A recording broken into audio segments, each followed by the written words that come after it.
Hi everybody, it's Dandruff with your news Cartridge for Thursday, February 15th, 2018. Welcome to the show, and if you want to skip around to any particular part of today's video, timestamps and reference links can be found in the description below. So, yesterday I said this as a joke during release announcements. Let's all share the love for tomorrow's game releases. For PC, Hunt Down the Freeman. Maybe. Turns out I am a wizard who can predict the future because Hunt Down the Freeman has been delayed for a third time. That's really weird for a game that was supposedly ready to go a month ago. Royal Radius Studios say they have gotten the game down to under 50 gigabytes by shaving off almost 10 gigs and will no longer be larger than the 60 gigabyte size they had talked about previously. But for some reason, there's just something eating me. I can't quite put my finger on it. I have no idea what it could be. I can math, you know. This is literally not adding up, and I have a feeling something weird is going on here. Alright, so this is their exact wording.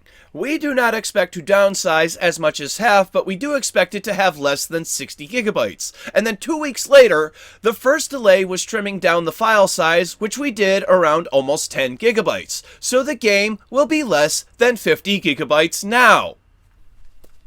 The reason they're citing is they have to have Valve playtest this game, which, why didn't they give it to them a month ago when this thing was supposedly ready? And as you can imagine, fans of this game are not happy, and it's leading to doubt whether or not this game would join Half-Life 3 and never release. Moving on to another top story today with a focus on Valve, who has decided to get more into the streaming scene by allowing RTMP streaming, or real-time messaging protocol, with the assistance of such programs like OBS and XSplit. In actual English terms, Valve is going to make streaming easier by doing it the same way Twitch and YouTube do it. SteamDB posted on Twitter a screenshot of a new broadcasting page from Valve showing the use of RTMP. After the success of the Genital Jousting stream on Steam, it's no wonder that Valve is looking to expand. Now we just need to come up with a clever name for people who stream on Steam. How about Steamers?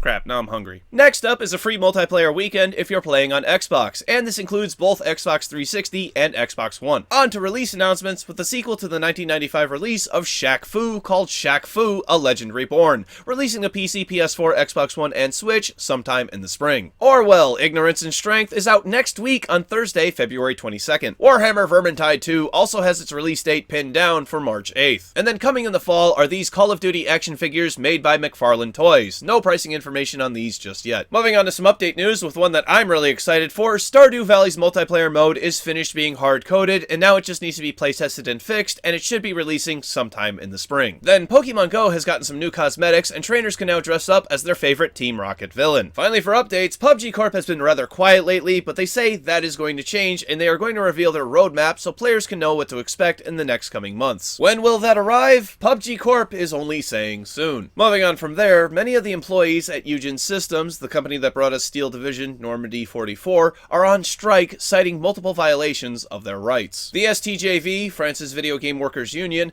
put out a statement listing the violations ranging from unpaid overtime to paying workers less than minimum wage. Employees were also told the conditions in their contracts were not recognized as legitimate by management, giving them an excuse to force the developer to do tech support and other jobs not listed in their contract. Eugen released a statement explaining pay has been late for the month of January, blaming legislative reform in France. They also denied there is a crunch culture where they overwork employees to meet deadlines and say that there were only errors on 2 employees' pay sheets. That really doesn't explain why 19 other employees are on strike, and that math is accurate because Whiskers did it. They also claim salaries were paid on time and deny pretty much every other allegation set forth by the union.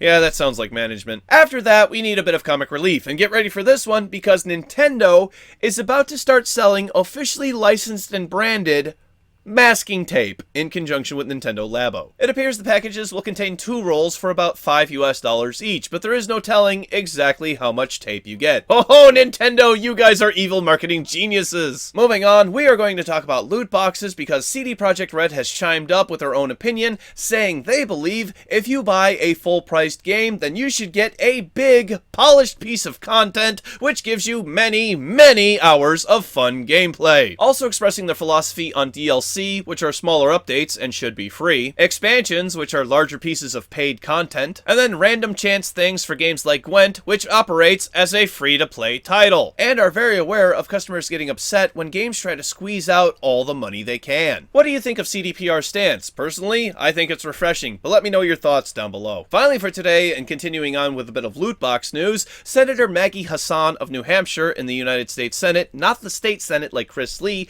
sent a letter to the ESRB requesting re-evaluation of how they handle loot boxes, and to, quote, collect and publish data on how developers are using loot boxes, how widespread their use is, and how much money players spend on them. I already love this woman. Hassan also questioned FTC nominees about what they thought about how loot boxes are currently handled. In a statement to PC Gamer, the ESRB said, as the industry evolves, so does our rating system, and we will continue to make enhancements to ensure parents continue to be well informed. We will also continue to provide information about additional tools, including parental control guides, that help parents set spending and time limits and block potentially inappropriate games based on the ESRB assigned age rating. Now let's just hope the ESRB can do what it's supposed to for once.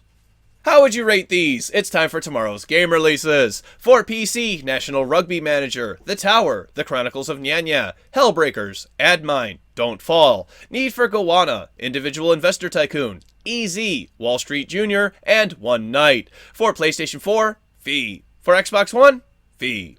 Thank you very much, everybody. This has been News Cartridge. I am Dandruff. I will see you tomorrow. And what do you call Professor X doing a wheelie?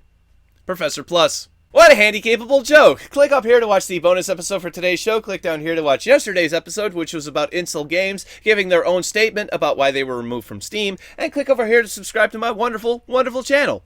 Thank you. Bye-bye.